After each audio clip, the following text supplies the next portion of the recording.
Namaste to all. In this short audio, we will understand a very important topic about avidya. Avidya has been discussed in detail in Patanjali Yoga Sutra, and I am going to share some knowledge what I have learned from my Acharya from his book Patanjali Yoga Darshanam in Hindi basically. And also I have listened about avidya from my Acharya in many pravachans over the past many years. It is very important for us to understand the avidya, because unless we understand avidya, we cannot take an effort to overcome it. Almighty God in Vedas says, Andantamaha pravishanti ye avidyayam upasate. One who is in the grip of avidya, he enters darkness. Darkness means those people go into that human bodies or that bodies where we can never attain wisdom or we can never gain Vedic knowledge. So we have to understand avidya and we have to try to make practices to overcome avidya in our life. Okay, what is avidya? Avidya is basically to see purity in dirtiness, to see eternity in mortal things, to see life on dead objects, and to see pleasure in sorrow. This is called as avidya, and due to this misunderstanding, the whole world is in the klesh. Klesh means pain. The whole world is in the pain because of avidya. So it is very important for all of us to understand the avidya in detail. To consider purity in dirty. For example, human body is a dirty thing because human body has urine inside it, human body has excretion inside it, human body has blood, sweat, etc. inside it. So human body is basically an impure thing, but we consider human body as a pure thing and we decorate it to such an extent that we get so much mad about it. Of course, it is our prime duty to keep it clean, take everyday bath and then brush our teeth and then keep every part of the human body as much as clean as possible, but that doesn't make the human body pure. Human body will always remain dirty. And it is due to this avidya that we consider human body as a pure nature. We get attracted towards the human bodies. We get attracted towards our own body as well as other bodies. For example, we try to maintain human body. We try to dress neat and clean, and we want to attract others. This is normally a hidden quality of ourselves, which if we carefully watch ourselves, we try to do these things without our knowledge basically. And also we get attracted towards other bodies. Like example, male gets attracted towards female and female gets attracted towards male. This is all due to this avidya only. And my Acharya always says that physical charm vanishes away. So we should never enter into a relationship. We should never love others based on physical charms, because one day this physical charm will go away. So instead of decorating the human body unnecessarily, necessary decoration is fine during marriage ceremony or marriage functions. We should do it for sure. But other than that, in a normal day, we should always try to understand that human body is perishable in nature. It is very impure. So we make it clean, and then we have to focus on the purpose what human body has been given to us by Almighty God. So this is very important. Also we see in the schools and colleges where kids get into the love affair with the opposite sexes, and then at some point of time one of the partners leave, and then the other partner even go up to the level of suicide, or they spoil their own life and they get into depression and other things because of this avidya. So the only way where we can overcome this avidya is by following the Vedic path. Also due to this avidya, we consider the bodies of animals, like the flesh of fish or chicken or other animals, we consider those things as pure and tasty, and then we start decorating our dining table with the dead animals and then eat them. We think that this is very pure, this will give us happiness, this will give us long life, this will give us energy, etc. And then we eat the flesh of the animals. This is due to this avidya, which is strongly punishable by Almighty God. So every avidya, Almighty God punishes us due to avidya. In fact, Almighty God, that's why says Andantamaha pravishanti. So do not consider impure things as pure. Do not see purity in dirtiness is the message of this avidya. The second indication of avidya is to see eternity in mortal things. Everything is mortal. When we say mortal means everything is changeable in nature. The human body, when we take birth as a baby, within no time we grow up as a human being, as a man, woman, and then within no time we get married, and then we get into old age. But because of avidya, we are unable to understand this mortality. At one point of time, we even die. We are seeing every day that our friends, relations, and the old people, grandparents, they are dying. But we do not understand that one day we will also be dying. So, what we have to do within this short span of time before we die, what we have to do, we are not doing. We are not focusing on that. Whereas we are focusing on those things which are mortal things. We are focusing that, okay, let us earn a lot of money, let us try to buy property. No one is objecting it. We have to do that. Almighty God says, Vidyam cha vidyam. We have to do that. But we should not get mad about it. We should not go behind it. This is going behind it is avidya, because we are seeing eternity into those mortal things. We are seeing our human body will never die, and then we are fully behind our human body. We are fully behind the partner's human body. This is avidya.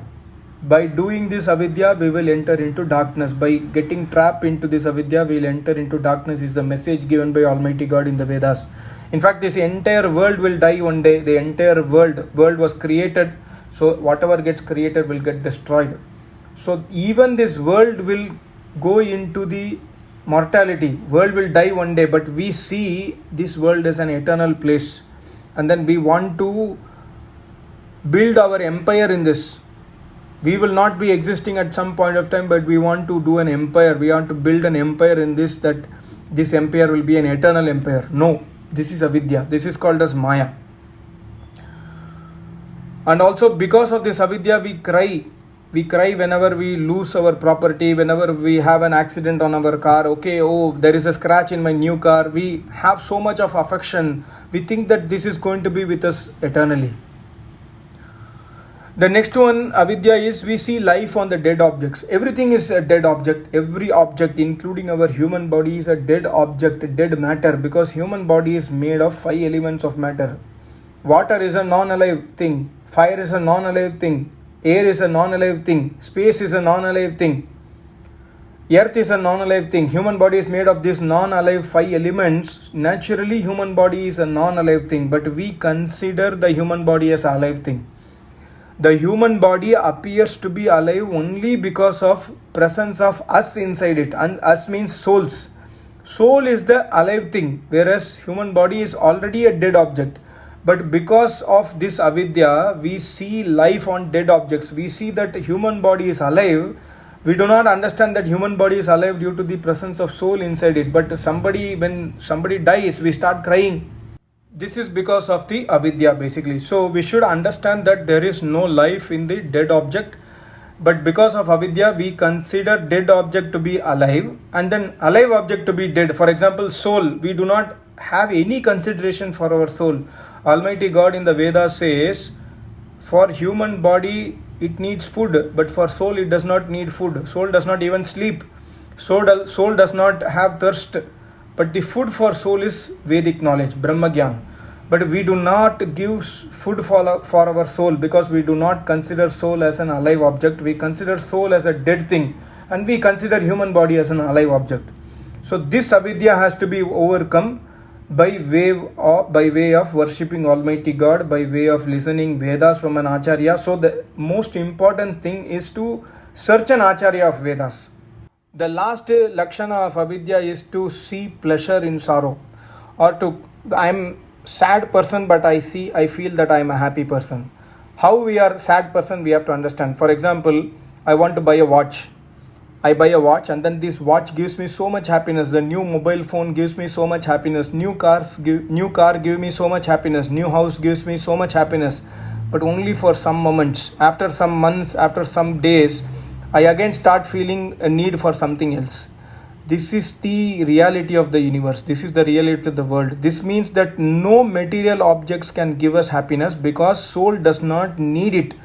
What is needed for the soul is never known to us. Because of that, we are always unhappy, but we consider the pleasure in these unhappy things. We consider that we are happy, but naturally we become unhappy because we are not bodies, we are souls.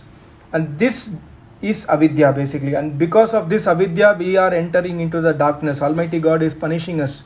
The only way to change this is to consider the knowledge of Almighty God. Almighty God in the Vedas say that no one on this earth can become happy without my worship. So Almighty God says you have to worship me, but how do you know that who is me? How do you know that who is Almighty God? You can know only from my knowledge of Vedas. Without Vedas you can never understand who is Almighty God. And how do you know Vedas? How will you know Vedas? You can never know Vedas without an Acharya. So again it is going to the root. Again we are going to the first point, that we need an Acharya of Vedas to understand Vedas, to understand Almighty God, to worship Almighty God. Once we start worshipping Almighty God, for sure we will see pain as pain and pleasure as pleasure. My Acharya also explains like this from Sankhya Shastra, that you are having hunger, you are thirsty or you are hungry, you drink water or you eat food, your hunger gets satisfied, your thirst gets satisfied, but within few hours again you start hungry, again you will feel thirsty. This is the nature of your body. The need will never get in its end. There is no end for your desires, but these desires can never make you satisfied. If you are satisfied with the one time food, you will be always happy, but it's not possible. So my Acharya says that you have to understand the true nature of soul and true nature of your human body, and focus on what needs to be given to soul to make it happy. Otherwise you will always be in unhappiness. This is what my Acharya always advises. So again, to make us happy, we need to understand how to worship Almighty God, who is Almighty God, where is He, how to search Him, how to achieve Him, how to realize Almighty God. So this is possible only when we start learning Vidya, which is Vedas. Avidyayam mrityum tirtva, says Vedas. By understanding these four indications of avidya, that is the purity in dirtiness, eternity in mortal things, life on dead objects, pleasure in sorrow. These are four avidyas. By understanding that this is avidya, we will overcome the fear of death, is what Almighty God says. Because at the time of death, we will understand that we are not going to die. We are soul. We are going into another body. And this body is already non-alive, so no one is going to die. And because of this, we will have no fear of death. This is the importance of understanding avidya, is what Yajurveda says, and my Acharya always says. I hope you got some idea about avidya. I request you to hear out the audio again. Thank you so much. Namaste. Om.